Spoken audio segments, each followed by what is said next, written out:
Hi dear student, ज्ञान learn channel में आपका स्वागत है। देखिए, आज हम लोग पढ़ने वाले क्लास 10 साइंस में कार्बनिक यौगिक। कार्बनिक यौगिक जो पेट्रोलियम के रूप में, पेट्रोल डीजल आदि के रूप में या ईंधन के रूप में प्रयोग किए जाते हैं। ठीक है, तो हम इनको जानें और परीक्षाओं की दृष्टि से भी महत्वपूर्ण है। कार्बन का एक परिवार बहुत बड़ा है जिसके बारे में हम लोग अधिक से अधिक अध्ययन करें कम ही है। अगर मेरे चैनल पर आज पहली बार देख रहे हैं तो ज़रूर चैनल को सब्सक्राइब करें, लाइक करें और दोस्तों को शेयर भी करें। जो यूपी बोर्ड के लिए वेरी इंपॉर्टेंट क्वेश्चन है। देखिए, हम पहले जाने कार्बनिक यौगिक है क्या। तो कार्बन एक ऐसा तत्व है जो हमारे जीवन में सर्वत्र व्यापक है। ठीक है, भोजन, ईंधन में देखिए कोयला, पेट्रोल, डीजल। पुष्ट बंद कर दीजिए। मतलब ये तीन चीज़ें जो ईंधन के रूप में प्रयोग करते हैं, कोयला भी, पेट्रोल भी, डीजल भी। ठीक है, ईंधन का मतलब जानते हैं कि जैसे कोयले से हम क्या कर सकते हैं। ट्रेन चलती है, खाना बनाते हैं ना। पहले ट्रेन चलती थी तो बंद हो गया कोयले से, और देखते हैं कि ईंटा पकाया जाता है। तो इस तरह हम ईंधन का उपयोग करते हैं। पेट्रोल जिससे हमारी गाड़ियाँ चलती हैं।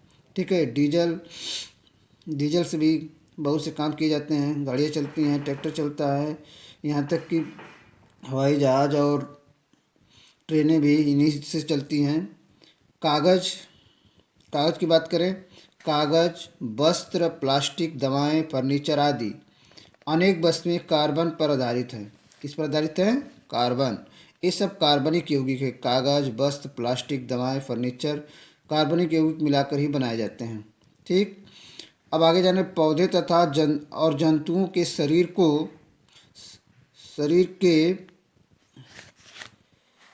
की संरचनाएं कार्बन पर आधारित होती हैं। पौधों और जंतुओं के जो शरीर पर संरचनाएं बनती हैं, देखते हैं ना, कोई चितकाबर होता है, कोई गोल गोल सफ़ेद सफ़ेद काला काला कहीं कहीं होता है धब्बा। तो यह इन्हीं के आधार पर होता है। यद्यपि कार्बन भूप्रपटी और वायुमंडल में अत्यंत अल्प मात्रा में उपस्थित है। कार्बन जो है अल्प मात्रा में वायुमंडल में क्या उपस्थित है। भूप्रपटी में खनिजों जैसे carbonate, hydrogen sulphate, hydrogen carbonate, कोयला व पेट्रोल के रूप में केवल 0.02% कार्बन उपस्थित है। ठीक है, और शेष दूसरे काम में वायुमंडल का कार्बन डाइऑक्साइड केवल 0.03। देखिए, बेस्ट इंपॉर्टेंट क्वेश्चन है यहाँ से यहाँ तक, इसको हम लोग नोट करें।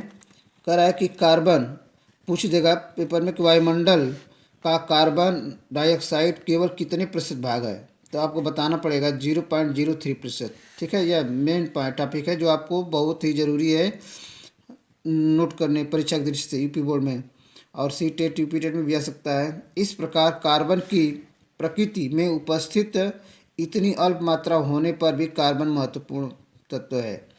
मतलब हम जान लें कि इतनी मात्रा कम उपयोग होता है कार्बन डाइऑक्साइड में, इतनी कम है, फिर भी यह महत्वपूर्ण है, हमारे जीवन का हिस्सा बना हुआ है कार्बन।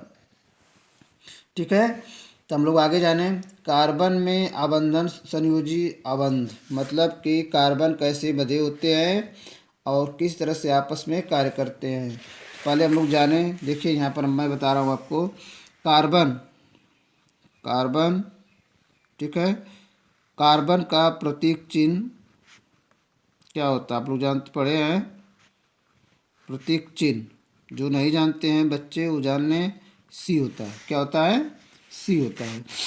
परमाणु क्रमांक इसको हम लिखते हैं इस तरह से C6H12। इसका अर्थ क्या हुआ? कार्बन प्रतीक चिन्ह है।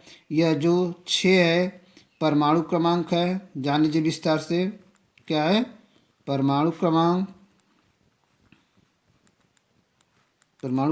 ठीक है, इसी को हम कहते हैं इलेक्ट्रॉनों की संख्या।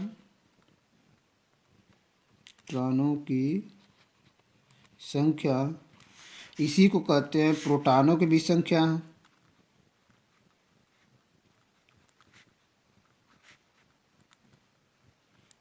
ठीक है, इसी को कहते हैं प्रोटॉनों की भी संख्या। अब देखिए, यह 6 इसके बराबर क्या होगा? 6 होगा। ठीक, 6 को हम परमाणु क्रमांक, इलेक्ट्रॉनों की संख्या, प्रोटॉनों की संख्या भी कह सकते हैं। और 12 क्या है, हम कहते हैं कार्बन का द्रव्यमान संख्या।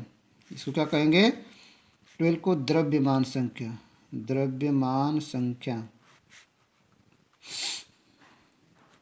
द्रव्यमान संख्या। ठीक है, तो ये हमारा हो गया परमाणु क्रमांक, यह हो गया द्रव्यमान संख्या। ठीक है, अब हम न्यूट्रॉन की बात करें। अगर न्यूट्रॉन हमको निकालना है, न्यूट्रॉनों की संख्या, न्यूट्रॉनों की संख्या निकालना है, तो हम लिख सकते हैं द्रव्यमान संख्या, द्रव्यमान संख्या माइनस परमाणु क्रमांक, परमाणु क्रमांक। ठीक, द्रव्यमान संख्या माइनस परमाणु क्रमांक, तो 12 माइनस 6, द्रव्यमान संख्या कितना है, 12 है, और परमाणु क्रमांक 6 है, तो 12 में से 6 घटाएं तो क्या मिलेगी, 6 मिलेगा। तो इस तरह हम जान गए E बराबर 6, P बराबर 6। ठीक है, N बराबर, न्यूट्रॉन बराबर 6। ठीक ना, तो हम इसकी संरचना अगर पूछा जाए बनाने के लिए, तो नाभिक में न्यूट्रॉन प्रोटॉन होते हैं, आप लोग पढ़े हैं इस बात को, तो दोनों 6 हो जाएंगे। और इसके बाहरी कक्षा में इलेक्ट्रॉनों की संख्या हम भर सकते हैं, पहले में 2 भरेंगे। ठीक, पहले में 2, इसमें भर दें 2, और 4 बच रहा है तो बाहर वाले में भर दें 1 2 3 और 4। इस तरह से कार्बन के देखिए अंदर कक्षा पूर्ण है 2 से, और बाहर वाली कक्षा जो है 2 1 2 3 4। तो इसकी संयोजकता कितनी हो जाएगी, हम परिभाषा जानते हैं कि संयोजकता के बारे में सुन लें। किसी भी तत्व के बाहरी कक्षा में उपस्थित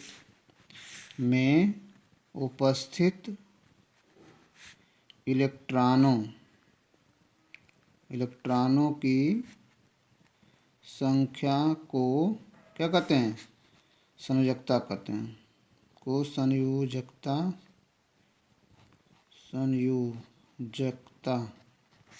कहते हैं। ठीक है, तो जान लें किसी भी तत्व के जब बाहरी कक्षा में जितने इलेक्ट्रॉन होंगे उसी को हम संयोजकता कहते हैं। यहाँ संयोजकता, कार्बन की संयोजकता कितनी हो जाएगी, कार्बन की संयोजकता, बहुत महत्वपूर्ण बात है ये, कार्बन की संयोजकता तो 4 है। कितनी है, इसीलिए देखिए कार्बन की संयोजकता 4 है, का मतलब कि इस तरह बंध बनता है, और इसकी चारों शाखाएं खुली होती हैं, और चारों शाखाएं खुली होने का मतलब कि इनसे यह क्या बनता है, बंध आकर के आपस में जुड़ जाता है। और जुड़ता है इसलिए कार्बन की बड़ी श्रृंखला बनती है, जितनी बड़ी बना सकें उतनी, हजारों लाखों करोड़ों में कार्बन जुड़ जाते हैं। इसलिए इनके बहुत से यौगिक भी बताया ऊपर, इनके कम से कम कई लाख यौगिक हैं। ठीक है, तो इनके आगे चल के बताया जाएगा कितने यौगिक हैं इनके, और इन यौगिकों की पहचान हम केवल इन्हीं के आधार पर कर सकते हैं, कार्बन संयोजकता के आधार पर। कुछ कार्बन एक बंध से बनते हैं, सिंगल, कुछ डबल बंड से भी बनते हैं इस तरह से, और कुछ ट्रिपल बंड से भी बनते हैं। ठीक है, इस तरह से तब भी इनके पास एक शाखा खाली रहती है। ठीक ना, देखिए इसके 3 बंध खाली, एक बंध से जुड़ा है, यहाँ पर 2 बंध से जुड़ा है, 2 बंध दोनों के खाली हैं, यहाँ पर त्रिबंध से जुड़ा है, एक बंध खाली है। तो इस तरह से हम कह सकते हैं कि आपस में बहुत से यौगिक की संरचना बना सकते हैं। अब हम लोग पढ़ेंगे कैसे बंध बनाते हैं। देखिए आप लोग कक्षा 9 में पढ़े हैं वैद्युत संयोजी बंध, वैद्युत संयोजी बंध। ठीक है, थोड़ा सा मैं इसका परिचय भी बता दूं आपको। वैद्युत संयोजी बंध पढ़े हैं, तो उसमें आप पढ़े हैं कि कोई तत्व अपना एक इलेक्ट्रॉन दूसरे को देता है तो क्या बनता है, इलेक्ट्रॉन ट्रांसफ़र होता है। इस तरह से बंध बनते हैं। यानी मान लीजिए हम इसको कह दें 2 8 1, इसका परमाणु क्रमांक 11 है सोडियम का, और इसका कितना है, इसका है 17। ठीक है, तो अब इसको 2 8 7 लिख सकते हैं, और इसको 2 8 1 लिख सकते हैं। ठीक ना, एक इलेक्ट्रॉन यह अपना दे देगा इसको, क्लोरीन को, तो यह बन जाएगा Na+, और Cl ये हो जाएगा माइनस, इसका 2 8 8 हो जाएगा, और इसका 2 8 रह जाएगा। ठीक है, तो इनके मध्य जो ये आयनिक बंध बनता है, इनको हम कहते हैं NaCl। क्या कहते हैं, NaCl। ये आयनिक बंध है, इसे हम आयनिक बंध कहते हैं, या आयनिक यौगिक भी कहते हैं। आयनिक बंध से बने यौगिकों को आयनिक यौगिक कहते हैं। ठीक है, अब हम जानेंगे दूसरा बंध जो है जिसको हम कहते हैं ससंयोजी बंध। एक मिनट, ससंयोजी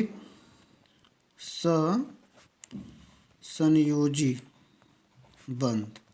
मैं आप लोग को केवल समझा रहा हूँ, समझने की कोशिश करें। देखिए, जब दो तत्व हैं, ठीक है, एक तत्व का एक इलेक्ट्रॉन और दूसरे तत्व का एक इलेक्ट्रॉन, ठीक, एक तत्व का एक इलेक्ट्रॉन और दूसरे तत्व का एक इलेक्ट्रॉन आपस में साझा करेंगे तो एकल बंध बनेगा। इसको हम दिखाएंगे इस तरह से, ए बॉन्ड बी, इसको हम कहेंगे एकल बंध। एकल बंध को हम एक पाई द्वारा प्रदर्शित करते हैं। कितने पाई द्वारा? एक पाई द्वारा। इसको हम एकल बंध कहते हैं। कौन बंध?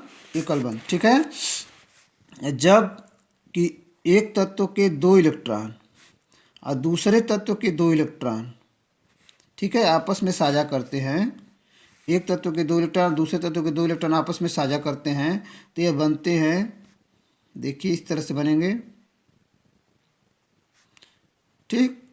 इसको भी चाहे तो यहाँ पर दिखा सकते हैं इस तरह से, ठीक। तो ये एकल बंध बनेगा, यह डबल बंध बनेगा। कौन बंध? A double bond B. इसको हम कहेंगे द्विसंयोजी। क्या कहेंगे? जिसके पास दो दो इलेक्ट्रॉन का साझा होगा द्विसंयोजी, और इसको हम कहेंगे डबल बॉन्ड, द्विबंध। क्या कहेंगे? द्विबंध यौगिक, द्विबंध यौगिक कह सकते हैं। बहुत सरल भाषा में आप लोग को बता रहा हूँ, केमिस्ट्री समझ में आनी चाहिए। अब अगला देखिए, किसी भी तत्व के तीन तीन इलेक्ट्रॉन का साझा होता है। कितने इलेक्ट्रॉन का? तीन तीन इलेक्ट्रॉन का, ठीक। इनको हम कहेंगे त्रिबंध संयोजी। इसको हम इस तरह लिखेंगे, कोई किसी को ऊपर कर दीजिए इस तरह से, ठीक। और यह बनेगा ए ट्रिपल बॉन्ड बी। इससे हम कहेंगे त्रिबंध संयोजी। क्या कहेंगे? त्रिबंध संयोजी, ठीक है। इनकी बंधता के आकार देख लें। एक बंध वाला थोड़ा कम शक्तिशाली जो होगा, द्विबंध वाला ज़्यादा शक्तिशाली है, उससे त्रिबंध वाला ज़्यादा शक्तिशाली, सबसे ज़्यादा शक्तिशाली यही है। इनका क्रम है, बंधों के क्रम और लंबाई के बंधों का,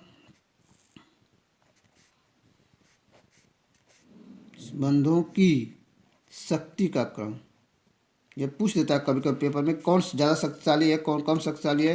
तो जो त्रिबंध है बहुत ज़्यादा शक्तिशाली है, ये जल्दी नहीं टूटता है। द्विबंध जल्दी टूट जाता है, उससे कम टूट जाता है। अब बंधों की लंबाई के हिसाब से देख लें, बंधों की लंबाई, क्या चीज़? लंबाई के हिसाब से देखें तो एकल बंध ज़्यादा बड़ा होता है, ठीक है, द्विबंध उससे छोटा होता है, ठीक, द्विबंध छोटा होता है और उससे छोटा त्रिबंध होता है। ये लंबाई के क्रम हो गए, ठीक है। तो इस तरह से आप लोग आज जाने कार्बनिक के बारे में। एक बंध और है जिसको मैं आप लोग को बता दूं, समय कम है इसलिए मैं आपको चाहता हूं कि जल्दी से बता दूं क्योंकि वीडियो ज़्यादा लंबी हो जाएगी। तो देखिए, हम जानते हैं उपसंयोजी बंध, उपसंयोजी बंध।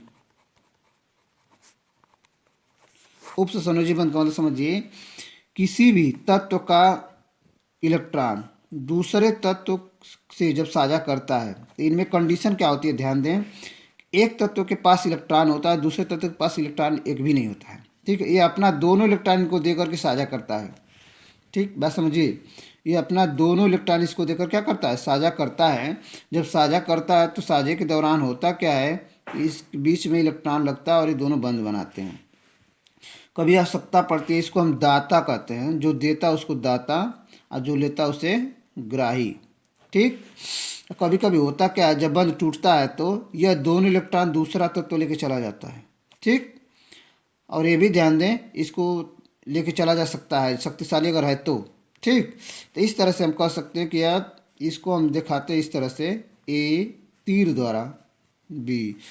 इस बंध को हम तीर द्वारा दिखाते हैं। इसमें दिखाते हैं कि यह तीर बताती है कि दोनों इलेक्ट्रॉन साझा के जो हैं ए द्वारा बी को दिया गया है, ए द्वारा बी को दिया गया है। इस संयोजकता को हम कहेंगे उपसंयोजकता, उपसंयोजकता। और इनसे बने यौगिकों को हम कहेंगे उपसंयोजी यौगिक। अब आप लोग को इसका एग्जाम्पल दे सकते हैं। जैसे O3 में जाएंगे तो इस तरह का बंध मिलेगा। यहाँ पर आ सकते हैं हम, यहाँ पर जान ले कि इसका क्या N2 की बात करें तो इस तरह संयोजकता बनेगी। यहाँ पर बात करेंगे तो क्लोरीन की बात करें Cl2, ठीक है। और बहुत से यौगिक हैं, आगे मिलेंगे। Cl2 तो इसमें नहीं होना चाहिए। यहाँ देखिए Cl2 होगा, हाइड्रोजन होगा, आयोडीन होगा। इस तरह के बंध बनाते हैं, जो भी दो अणु आपस में जुड़ के बनाते हैं वो हो गए, ठीक है। या कैल्शियम हो सकता है यहाँ पर, ठीक है। इस तरह के बंध बनते हैं। तो आप आज के टॉपिक में इतना ही, और अगले टॉपिक में मिलेंगे फिर आगे बढ़ते हुए। धन्यवाद।